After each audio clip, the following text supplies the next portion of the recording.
executive order to strike hundreds of words from all federal documents. This is a long list of words that can no longer be used. Black, diversity, equality, Native American, green, climate, Gulf of Mexico, female, immigrants, trans, women, equity, and it goes on and on. All these words are declared illegal and erased from all the federal documents by teams of people who have been instructed to disguise their methods to cover their tracks. But if you can't say a word like justice, pretty soon you forget what it means. You then forget the thought behind it, and then the feeling behind the thought, and then poof, it just disappears. What are you left with?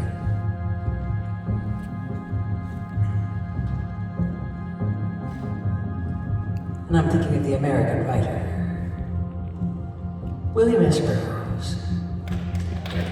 And he appears sort of out of nowhere. Well, back in the 50s, in a very conservative time like this one.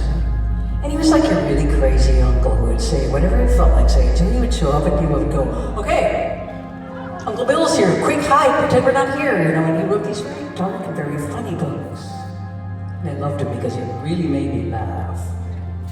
We toured together for a while in the 80s in clubs around the country, reading stories and poems.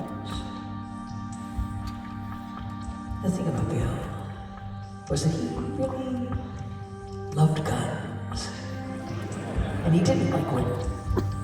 So we'd be at a club, ready to go on, and he would just disappear out to the parking lot for target practice. I wrote a song called Language is a Virus from Outer Space, which is a quote from him. But you know, language is a virus is a really weird thing for a writer to say. A disease, communicable by mouth. What does that mean? Turns out, he knew exactly what he was talking about.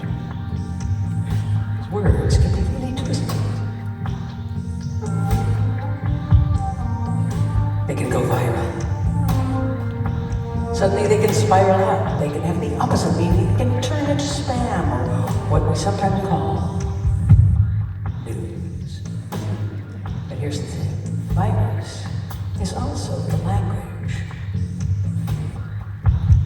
Now all the viral diseases like COVID are hard to cure because they're not alive. So you can't kill them like a bacteria because they're not ever alive. They're made of complicated curves.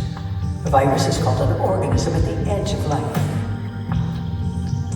Like language, they pretend to be something else. They can hide. They can replicate, duplicate, repeat. They're very contagious. They act like they're alive, but they're actually from somewhere else.